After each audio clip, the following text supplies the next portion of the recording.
ఆకలన్నదెవరికైనా ఒకటే కదా జగతిలోనా, హిందువు నువ్వైతే ఎదురుపడ్డ అన్నార్తుల పోషించు.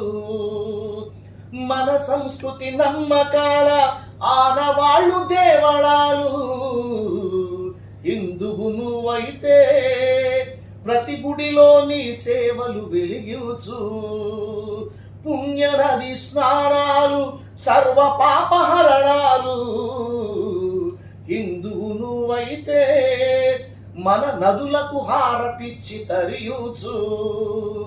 మానవాళి ధర్మ కర్మ ప్రబోధమే భగవద్గీత, హిందువు నువ్వైతే ధర్మానికి రక్షకుడై జీవించు.